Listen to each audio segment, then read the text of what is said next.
থমকায় রৌদ্র। এক মুহূর্তের জন্য নিঃশ্বাস ফেলতে ভুলে গেল ছেলেটা। তার মাথাটা কেমন ফাঁকা ফাঁকা লাগছে এখন। কি শুনলো সে এগুলো? অরিন কি সত্যি না বলল? রোদ্রের নিঃশ্বাস ভারী হয়ে আসে ক্রমাগত। সে এদিক ওদিক তাকা এলোমেলো দৃষ্টিতে। বুকটা কেমন যেন তীরের মতো বিঁধছে কিছু একটা। তার চোখ দুটো কেমন অস্থির হয়ে উঠছে তৎক্ষণাৎ।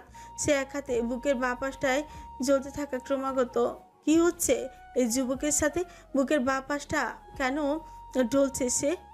তার কি ব্যথা হচ্ছে? ওইদিকে রৌদ্রের বারে বারে ঢোক গিলছে। গলার কাছটা কেমন যেন ব্যথা ব্যথা লাগছে। অদূরে দাঁড়িয়ে থাকা জুবাইদা বেগম শাড়ির আঁচলে মুখ গুজে কাঁদছেন। ছেলের এহেন পরিস্থিতি যে মা হয়ে দেখা বড় দায়। রৌদ্র কাঁপা কাঁপা দেহটা নিয়ে এক পা করে এগিয়ে আসে, দাঁড়ায় অর্ণের মুখোমুখি। ঘন ঘন নিঃশ্বাস ফেলে পাগলের মতো বলতে থাকে, কি বললি তুই? আমি হয়তো ভুল শুনেছি, তুই আরেকবার বল প্লিজ। অরিন চুপ করে রইল এক মুহূর্ত। পরক্ষণে মাথা নিচু করে রেখে কেমন শক্ত গলায় ফের বলল, না, আপনি ভুল শোনেননি রোদ ভাই, আমি সত্যি আপনাকে ভালোবাসি না। এবার বুঝি আর নিজেকে সামনে রাখতে পারল না রৌদ্র। সেটা তৎক্ষণ টলমল পায়ে দুপা পিছিয়ে গেল। টলমল সইচা ধরে রাখতে না পেরে হেরে পড়ে ফ্লোরে। জুবাইদা বেগম ঘর কাঁপে চিৎকার দিয়ে দৌড়ে আসেন ছেলের কাছে। অনেকও এক প্রকার দৌড়ে এসে রৌদ্রকে আগলে নিল নিজের সঙ্গে।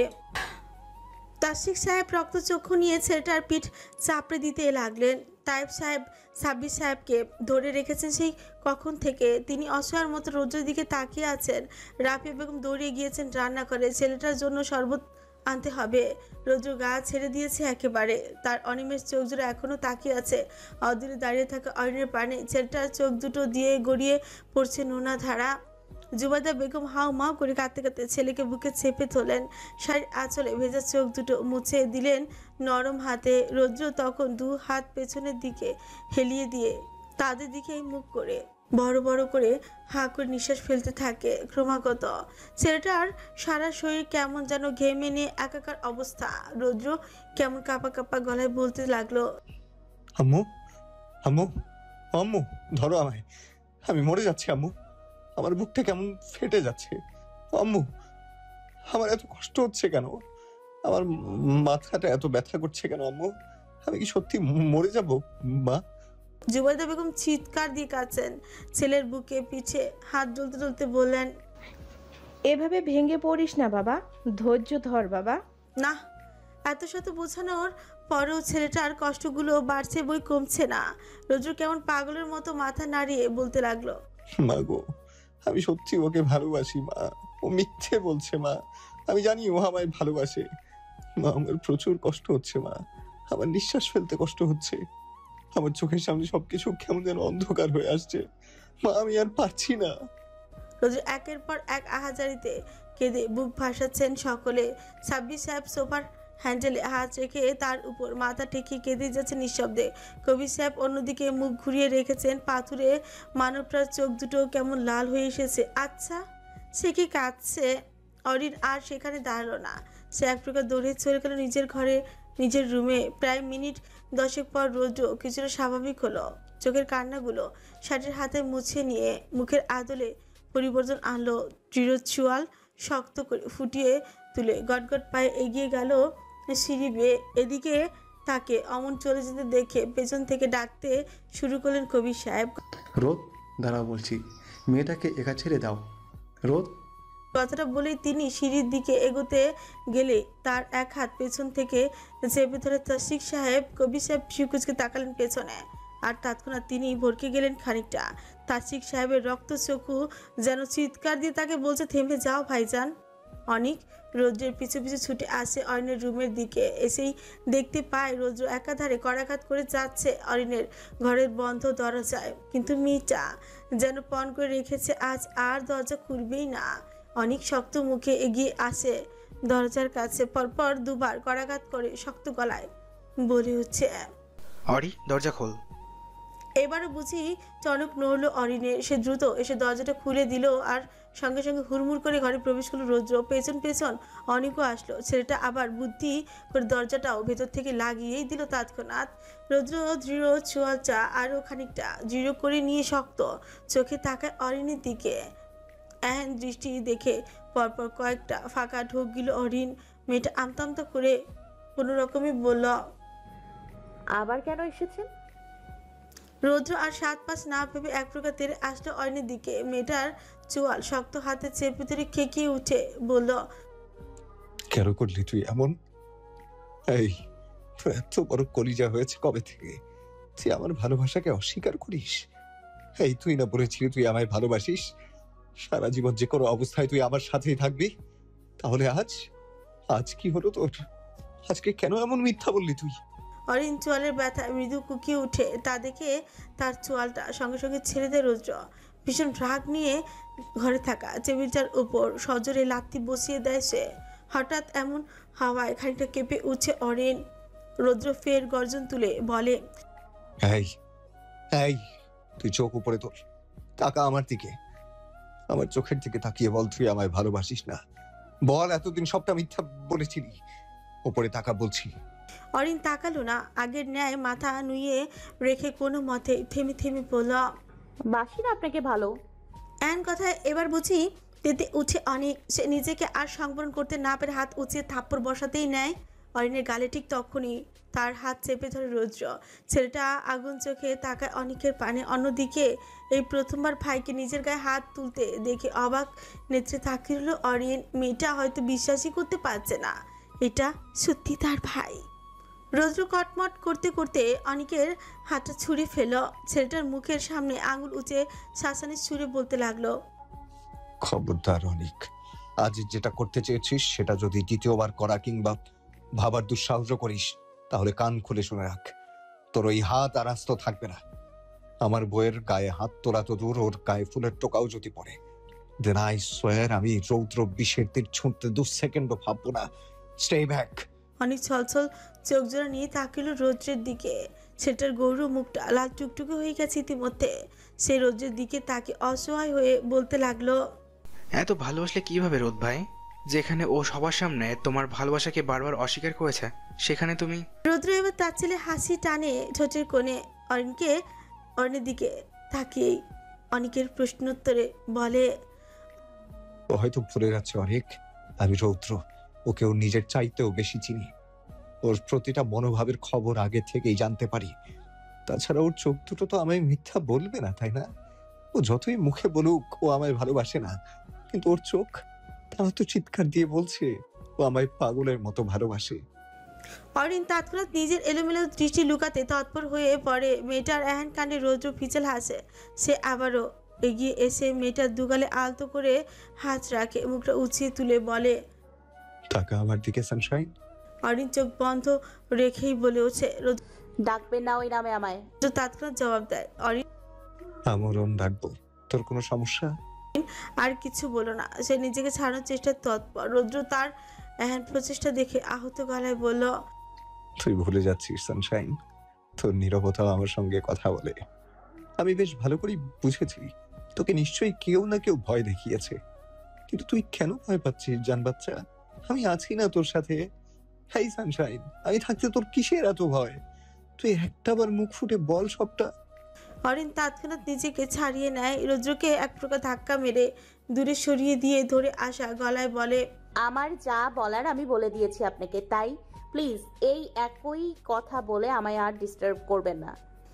এহেন কথায় মুহূর্তেই যেন আগুন জ্বলে উঠে রৌদ্রের শরীরে। সে রাগে গজগজ করতে করতে এগিয়ে আসে মেয়েটার বাহুদের চেপে ধরে বলে, এই, তোর সাথে নরম হয়ে কথা বলছি দেখে ভাবছিস তোর এসব বেয়াদবি সহ্য করবো? একদম না। যদি এমনটা ভেবে থাকিস তাহলে বলবো তুই ভুল ভাবছিস। আরেকবার শুধু এভাবে কথা বলে দেখ, তোর জিভ টেনে ছিঁড়ে ফেলবো বেয়াদব। অরিন নিশ্চুপ হয়ে শুনলো সবটা। তার যে আর কিছু বলার নেই। রৌদ্র কিয়ৎক্ষণ চুপ থেকে মেয়েটার চুলগুলো পেছন থেকে চেপে ধরে। অরিন তৎক্ষণাৎ চোখ মুখ কুঁচকে ফেলে। ব্যথায় রৌদ্র সেদিকে কোনোরূপ পাত্তা না দিয়ে কর্কশ গলায় বলতে থাকে, আমায় ভালোবাসিস না বলে বলে মুখে ফেনা তুলছিস। ঠিক আছে, ব্যাপারটা না হয় মেনে নিলাম, কিন্তু কিন্তু আমায় ত্যাগ করে আজ যেমন অন্য কারোর জন্য রাজি হয়েছিস, তেমনটা যদি আবারও করার দুঃসাহসও করিস, তাহলে এই রৌদ্রের ভয়ঙ্কর রূপ দেখার জন্য একদম ফুললি প্রিপেয়ার হয়ে থাকিস। মনে রাখবি, তুই আমার না মানে তুই কারোর না। আমি রৌদ্র যদি সারা জীবন একা থাকি, তাহলে তুইও সারা জীবন একা থাকবি।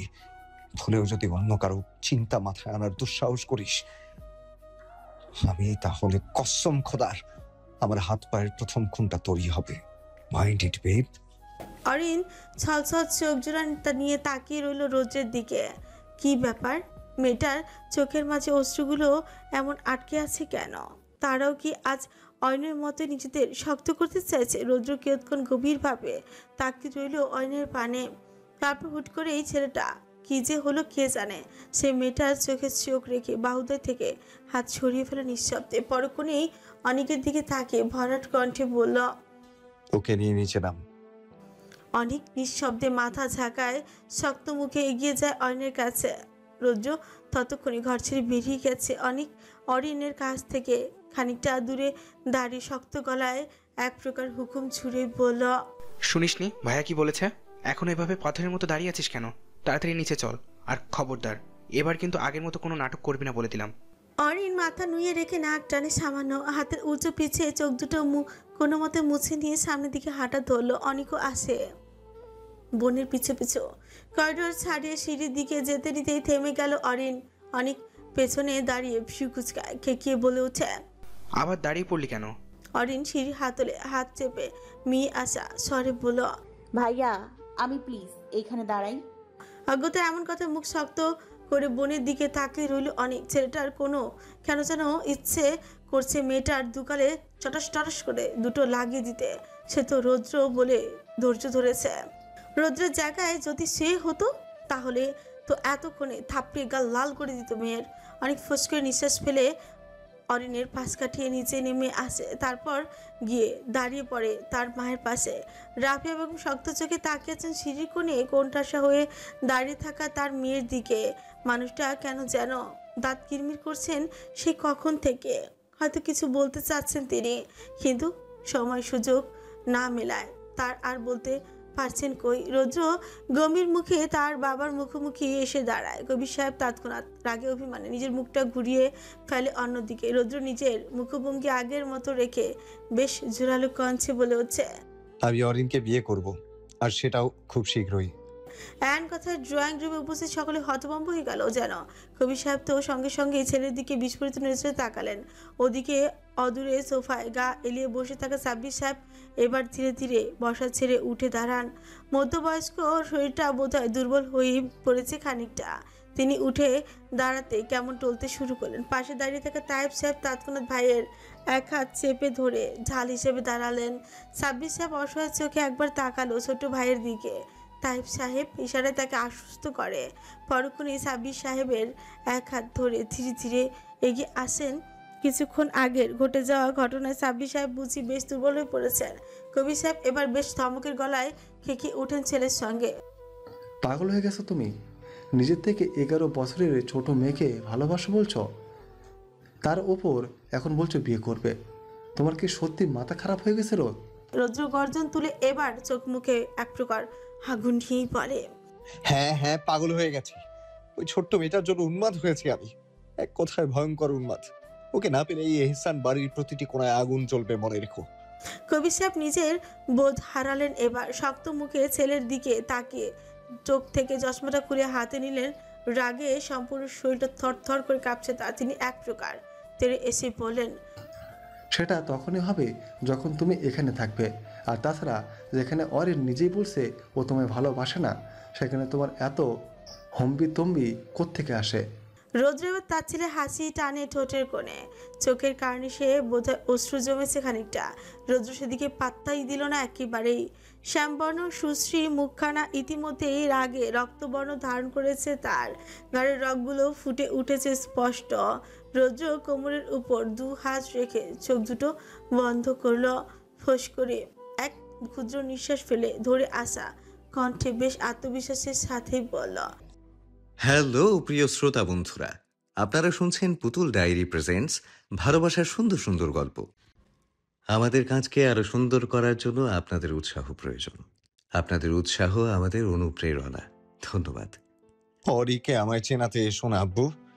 যেখানে ওর প্রতিটা নিঃশ্বাসের ওঠানামার খবর আমার জানা, সেখানে ওরা এমন কথা বলার পেছনে ঠিক কারা কারা আছে তার বুঝতে বাকি নেই আমার। এন কথায় কবির সাহেব হয়তো খানিকটা নড়ে চড়ে দাঁড়ালেন। থতমত চেহারা নিয়ে কোনো মতে বলেন। রোদ্র মানে কি বোঝাতে চাচ্ছ তুমি? ধীরে ধীরে চোখ মেলে বাবার দিকে চাইলো। দু কদম এগিয়ে এসে কাপা কাপা হাতে বাবার এক হাত চেপে ধরে আলতো করে, তারপর মাথা নিচু করে অসহায় ছুটে বলল, ওকে আমি ভালোবাসি আব্বু, ভীষণ ভালোবাসি। বিশ্বাস করো, ওকে ছাড়া আমার নিঃশ্বাস নিতেও কষ্ট হয়ে যায়।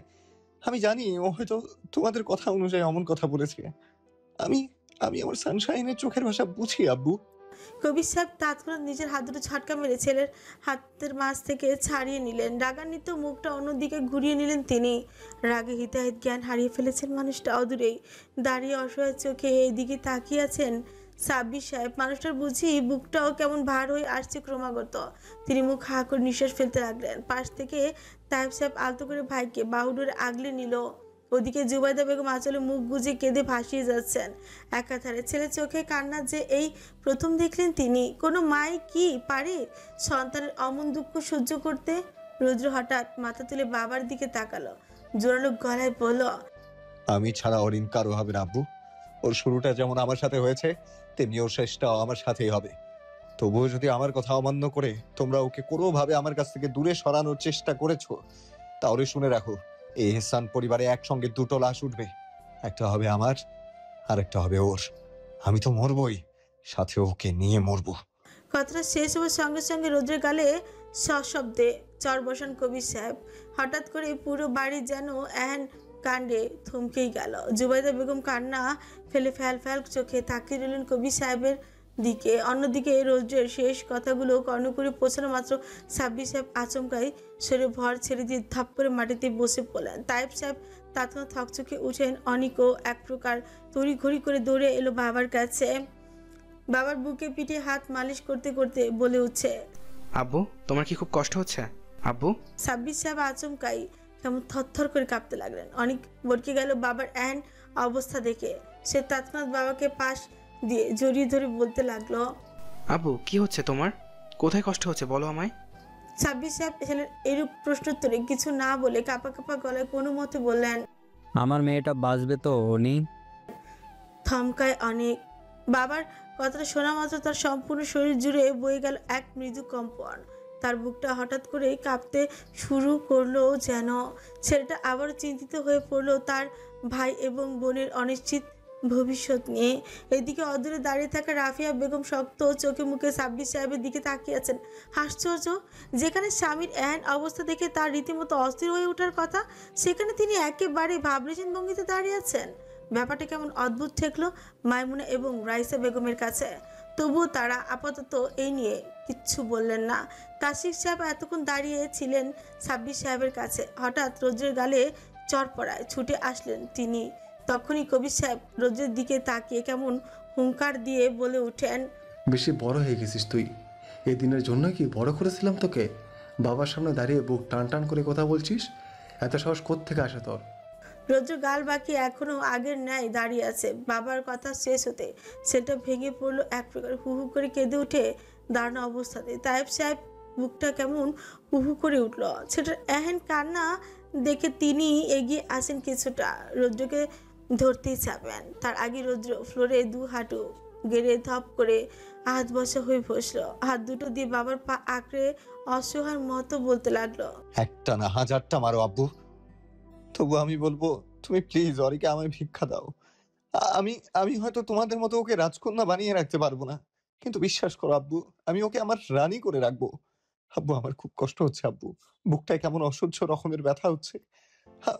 আমি সত্যি ওকে ছাড়া বাঁচবো না আব্বু, তুমি আমার উপর একটু দয়া করো। আমি তো তোমার কাছে কোনোদিনও কিছু চাইনি আব্বু, এই প্রথম আমি আমার প্রাণ সঞ্জীবনী যাচ্ছি তোমার কাছে।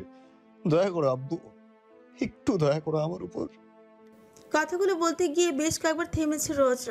হয়তো কথাগুলো বলতে গিয়ে বারবার গলাতে আটকে আসছিল তার। ছেলেটার এমন আহাজারি দেখে দৌড়ে আসেন জুবাইদা বেগম। ছেলের সামনে হাঁটু গেড়ে বসে ছেলের মাথাটা বুকে চেপে ধরলেন তিনি। রৌদ্র মাকে পেয়ে জড়িয়ে ধরল শক্ত করে, তারপর বাচ্চাদের মতো বায়না সুরে বলতে থাকে, ও মা, মা গো, দয়া করে আব্বুকে একটু বোঝাও না মা। আমি যে পারবো না আমার জান বাচ্চাটাকে ছাড়া বাঁচতে। ওকে ওকে ভুলে যাওয়ার মতো ক্ষমতা যে নেই আমার মধ্যে। আমি ওকে ভীষণ ভালোবাসি আম্মু। ওকে না পেলে আমি সত্যি মরে যাব। রৌদ্রের বলা প্রতিটি কথা উপস্থিত সকলের বুকটাই বুঝি খান খান করে দিচ্ছে। তাসিক সাহেব এবার আর ধরে রাখতে পারলেন না নিজেকে। তিনি তৎক্ষণাৎ রৌদ্রের সামনে এসে এক হাঁটুতে ভর দিয়ে বসলেন। ছেলেটার ক্রন্দনত মুখটা নিজের দু হাতের আজলায় তুলে বললেন, চুপ আর কাঁদবি না তুই। তোর ওরিনকে চাই তাই না? ওরিনকে বিয়ে করবি তাই তো? তাহলে ওঠ, চল আমার সাথে। আজকে এক্ষুনি আমি নিচে দাঁড়িয়ে থেকে তোদের বিয়ে দেব, তারপর দেখি কে কি করতে পারে। তাসিক সাহেব এমন কথায় চোখ গরম করে তাকালেন কবির সাহেব। তিনি ধমক দিয়ে বলে উঠছেন, কি যাতা বলছিস তুই? তুইও ওর মতো পাগলামি শুরু করলি নাকি? এন কথার পিঠে তাসিক সাহেব বসা ছেড়ে উঠে দাঁড়ান। বড় ভাইয়ের দিকে শক্ত মুখে তাকাতেই পেছন থেকে তায়েব সাহেব বলে উঠছেন, আজ তুমি ধমকালেও কাজ হবে না ভাইজান। তাশরিক যদি এমনটা না বলতো তাহলে আমি নিজেই এমনটা বলতাম। কেননা নেই চোখের সামনে এমন অন্যায় হতে দেওয়া তো যায় না। কথাটা বলেই তিনি এগিয়ে এসে তাসিফ সাহেবের পাশে দাঁড়ালেন। কবির সাহেব মুহূর্তেই নড়ে ওঠেন খানিকটা। তিনি এক কদম পিছিয়ে গেলেন। ভাইদের দিকে তাকিয়ে অবাক হয়ে বলতে লাগলেন, আমার সঙ্গে এভাবে কথা বলছিস তোরা? আমি অন্যায় করেছি? হ্যাঁ ভাইজান, তুমি সত্যি অন্যায় করছো আমাদের ছেলে মেয়ে দুটার সাথে। তুমি কেন বুঝতে পারছো না ভাইজান? ওদের তো এখানে কোনো দোষ নেই। তাছাড়া বড় আপার করা দোষের মাসুল ওরা কেন পোহাতে চাপে? ওরা যদি সত্যি একে অপরকে ভালোবাসে থাকে তাহলে আমাদের উচিত ওদের এক করে দেওয়া। কেননা ভালোবাসা তো কোনো পাপ না। বড় আপা যেটা করেছে তার জন্য সে যথেষ্ট শাস্তি পেয়েছে এবং এখনও বাড়ছে, হয়তো ভবিষ্যতেও পেয়ে যাবে। থাক না সে বিষয়ে আর না বলি। তোমার দেওয়া জবানকে আমার শ্রদ্ধা করে, তাই বলে এটা ভেবো না আমরা আমাদের সন্তানদের কম ভালোবাসি। এদের সুখের জন্য হলো এমন হাজারটা নিষেধাজ্ঞা ভেঙে ফেলতেও দুইবার ভাববো না আমি। তাসিক সাহেব কথাটা শেষ হওয়ার সঙ্গে সঙ্গে তায়েব সাহেব বলে উঠেন, আমরা মানছি ভাইজান, আমাদের পরিবারে নিয়ে একটা ভয়াবহ সময় পার করছে, কিন্তু তাই বলে কোনো এক সময়ের করা অপরাধের দায়ভার ওদের কাঁধে চাপিয়ে দেওয়া তো ঠিক না। ওরা আমাদের সন্তান, ছোট থেকে এই কোলে পিঠে করে ওদের মানুষ করেছি। এখন এই সন্তানের এতটা আহাজারি কি আর সহ্য করা যায় ভাইজান? দু ভাইয়ের দেওয়া এহেন যুক্তিতে মনে হয় না কবির সাহেব নিজের ফয়সালা থেকে একটুও টললেন, কেননা তার মুখের অভিব্যক্তি এখনো আগের ন্যায় শক্ত হয়ে আছে। তাসিক সাহেব এবার ফোঁস করে নিঃশ্বাস ফেললেন। মাথা নাড়িয়ে রৌদ্রের কোনোই চেপে ধরে তাকে বসা ছেড়ে উঠালেন। পরক্ষণে ছেলেটার হাতের কবজি চেপে বলতে লাগলেন, চল বাপ, আজকেই তোদের বিয়ে দেবো আমি। মনে রাখিস, তোর বাবার রাজি না তো কি হয়েছে? আমি এই তাশরিফ এহসান এখনো জীবিত আছে। আমি তোর বাবার জায়গায় দাঁড়িয়ে থেকে তোকে বিয়ে দিব, চল। কথাটা বলে তিনি এক পা এগোতেই পেছন থেকে তার হাতটা ছাড়িয়ে নিল রৌদ্র। তাসিক সাহেব থমকালেন, অবাক নেত্রে ছেলেটার দিকে ঘুরে তাকালেন। রৌদ্র তখন হালকা নাক টেনে ধরে আসা গলায় বলল, এভাবে হয় না চাচু। এহেন কথায় মুহূর্তেই চটে যান তাসিক সাহেব। তিনি খেকিয়ে বলতে লাগলেন, হয় না মানে? এই তুই পাগল হয়ে গিয়েছিস? কি বোঝাতে চাচ্ছিস আমায়? রৌদ্র ধীরে ধীরে নিজের ফোলা চোখ দুটো তাক করে তাসিক সাহেবের দিকে। তাসিকের বুকটাও বুঝি তৎক্ষণাৎ হু হু করে উঠল। ছেলেটার চোখ মুখের অবস্থা দেখে রৌদ্র হালকা গলা খাকারি দিয়ে বলল, এভাবে কিছু করার হলে আমি আরো আগেই সবটা খুঁড়ে ফেলতাম চাচু। আমি চাই আব্বু মন থেকে সবটা মেনে নিক। তাসিক সাহেব ছোঁচ কামড়ে মাথা নাড়লেন খানিকটা। কোমরে দু হাত থেকে মুখটা ছাদের দিকে তাক করে নিঃশ্বাস ফেললেন বড় করে। কিয়ৎক্ষণ বাদে বড় ভাইয়ের দিকে তীক্ষ্ণ দৃষ্টি ফেলে বললেন, শুনলে বড় ভাইজান, এই কি হয়েছে? এহসান বাড়ির সন্তান, যার রক্তে বইছে প্রবল ব্যক্তিত্বের নির্দেশন। এত কিছু হয়ে যাওয়ার পরেও ছেলেটা তোমার অনুমতি চাইছে, তুমি এখনো এমন কঠিন হয়ে থাকবে? এন কথাতেও কবির সাহেবের মাঝে কোনো হেলদোল দেখা দিল না। তিনি আগের ন্যায় অটল হয়ে আছেন। নিজের সিদ্ধান্তে কয়েক মুহূর্তে পেরিয়ে যাওয়ার পর হঠাৎ তিনি গম্ভীর মুখে বললেন, বিয়ে করাবে? ঠিক আছে, যাও তবে, কিন্তু কান খুলে শুনে রাখো সবাই, এই বিয়ের পর আমি আর কোনোদিন এই ছেলের সাথে কোনোরূপ সম্পর্ক রাখবো না। এমন কথায় অবাক হয়ে তাকিয়ে রইল সবাই। একদিকে সাব্বির সাহেব মাটিতে বসে নিঃশব্দে কেঁদে যাচ্ছেন, অনেক চোয়াল শক্ত করে ফুটিয়ে, অন্যদিকে মুখ ঘুরিয়ে রেখেছে, কেননা ছেলেটা আবার কখন না জানি কি বলে বসে তার কোনো নিশ্চয়তা নেই। তায়েব সাহেব শক্ত মুখে মার মার করে জায়গা ত্যাগ করলেন তৎক্ষণাৎ। হয়তো তিনি বুঝে গিয়েছেন তার বড় ভাইকে বোঝানো আর পাথরের সামনে মাথা ঠোকা প্রায় একই বিষয়বস্তু। অন্যদিকে তাসির সাহেব এখনো হতভম্ব হয়ে তাকিয়েছেন। কিয়ৎক্ষণ বাদে তিনি বলেই বসলেন, এতটা ইগো তোমার ভাইজান? এই সামান্য ইগোর জন্য আমার বাচ্চাগুলোকে এতটা কষ্ট দিচ্ছ তুমি? এ অন্যায় আল্লাহ সইবে না তো। কবি সাহেব তৎক্ষণাৎ শক্ত চোখে তাকালেন ছোট ভাইয়ের দিকে। তার অমন দৃষ্টি দেখে শ্রেষাতক হাসলো তাসরিক। মাথা নাড়িয়ে নিচু কণ্ঠে বলতে লাগলো, ভুল করছো ভাইজান। এমনও হতে পারে তোমার এই সিদ্ধান্তে পুরো এরশান বাড়ির ভিত্তিতে ফাটল ধরবে। কথাটা বলে তিনি গটগট পায়ে বেরিয়ে গেলেন বাসা থেকে। রৌদ্র এতক্ষণ অসহায় চোখে বাবার দিকেই তাকিয়েছিল। বাবার শেষ কথাটা যেন একেবারে বুকে গিয়ে বিঁধেছে ছেলেটার। সে কেমন আহত গলায় বলতে লাগলো, আমি অরিকে বিয়ে করলে আমার সঙ্গে সম্পর্ক রাখবে না, তাই তো? কিন্তু আমি যদি অরিকে না পাই তাহলে হয়তো মরেই যাব। সেটা তোমার সহ্য হবে নিশ্চয়ই। কবি সাহেব এক পলক আর চোখে তাকালেন ছেলের দিকে, পরক্ষণে নিজের দৃষ্টি সরিয়ে এনে জোরালো কদমে চলে গেলেন নিজের রুমের দিকে। রৌদ্র হাসলো খানিকটা। সে হাসিতে স্পষ্ট ফুটে উঠল তার ছেলের ছাপ। সে ঘাড় বাঁকিয়ে সিঁড়ির দিকে তাকালো একবার, যেখানে অরিন দাঁড়িয়ে আছে নির্বিকার ভাবে। রৌদ্র গভীর দৃষ্টিতে তাকিয়ে রইল মেয়েটার দিকে। তারপর ধীরে ধীরে পা বাড়িয়ে মেয়েটার দিকে তাকিয়ে থেকে এগিয়ে আসলো রৌদ্র। অরিনের থেকে 2-3 সিঁড়ি পেছনে দাঁড়ালো। তারপর মেয়েটার দিকে কেমন অসহায় চোখে তাকিয়ে থেকে নিচু গলায় বলতে লাগলো, তুই শুধু একটাবার সাহস করে আমার পাশে দাঁড়াতিস জান বাচ্চা, বাকিটা না হয় আমি দেখে নিতাম। কিন্তু তুই এটা কি করলি সানশাইন? তুই যে আমায় মাঝ নদীতেই ডুবিয়ে দিয়ে চলে গেলি। আমাকে ব্যাপক আদুরে ভাবে সাজিয়ে পরক্ষণে ভীষণ ভয়ঙ্কর ভাবে দুমড়ে মুচড়ে ভেঙে দিলি। এতটা যত্ন করে কেন ধ্বংস করলি আমায় সানশাইন? এর চেয়ে ভালো তুই আমায় নিজ হাতে খুন করতি। বিশ্বাস কর, তোর হাতে মরতে পারায় আমি রৌদ্র নিজের এই তুচ্ছ জীবনটাকে সার্থক মনে করতাম। অরিন নির্বিকার মুখে তাকিয়ে রইল রৌদ্রের পানে। রৌদ্র ফের তার ছেলে হাসি টানে ঠোঁটের কোণে, ছোট গোল করে ঘন ঘন নিঃশ্বাস ফেলে নেমে যায় সিঁড়ি বেয়ে। তারপর আরো কোনো দিকে না তাকিয়ে গটগট পায়ে বেরিয়ে গেল বাড়ি থেকে। পেছন থেকে জুবাইদা বেগম 2-1বার ডাক লাগিয়েছেন ছেলেকে, কিন্তু ছেলেটার মনের অবস্থা খুব একটা সুবিধাজনক না হওয়ায় থামালেন না। সে চলে গেল নিজ আঙ্গিকে। এদিকে ছেলে যাওয়ার পথে তাকে বিচলিত হয়ে পড়লেন জুবাইদা বেগম। ছেলেটা যদি রাগে দুঃখে ভুল করে বসে, তাহলে নিজেকে সামলাবেন কিভাবে তিনি? এহেন ভাবনা মাথায় নিয়ে তিনি দৌড়ে আসেন অনিকের কাছে। অনিকের কাঁধে হাত রেখে বললেন, বাবা একটু দেখ না কই গেল ছেলেটা, ও যদি আবার ভুল কিছু। জুবাইদা বেগমের কথা শেষ হওয়ার আগে অনেক হাত বাড়িয়ে তার বড় মাকে আগলে নিল নিজের বাহু ডোরে। চিন্তিত মানুষটার মাথায় হাত বুলিয়ে নরম কণ্ঠে বলল, চিন্তা করো না বড় মা, রোদ ভাই আর যাই করুক না কেন তিনি ভুল কিছু করবেন না। তুমি শুধু ভরসা রাখো ভাইয়ের উপর। জুবাইদা বেগম হয়তো খানিকটা চিন্তামুক্ত হলেন এমন কথায়। তিনি চুপচাপ আঁচলে মুখ গুজে সরে গেলেন সেখান থেকে। অনেক এবার সাব্বির সাহেবকে ধীরে ধীরে দাঁড় করায়, তারপর মানুষটাকে নিজের সঙ্গে আগলে নিয়ে রুমে পৌঁছে দিয়ে আসে। বাবার রুম থেকে বেরোতে অনেকের চোখে পড়ে সিঁড়ির কোণে সেখানে দাঁড়িয়ে নিঃশব্দে কেঁদে যাচ্ছে অরিন। তার দিকে একরাশ অভিমান ভরা দৃষ্টি নিয়ে তাকিয়ে রইল অনেক। সেটা বোধহয় আর নিজেকে সামনে রাখতে পারল। সে ছুটে চলে যেতে লাগলো সিঁড়ির দিকে। যাওয়ার পথে অরিনের দিকে তাকিয়ে আঙুল তুলে উঁচিয়ে বেশ শক্ত গলায় বলে ওঠে, তোর জন্য যদি আমার ভাইয়ের কিছু হয় তাহলে খোদার কসম আমি ভুলে যাব তুই আমার মায়ের পেটের বোন।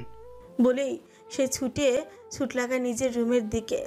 আর অরিন, সে কেমন দুর্বল হয়ে বসে পড়লো সিঁড়ির কোণে।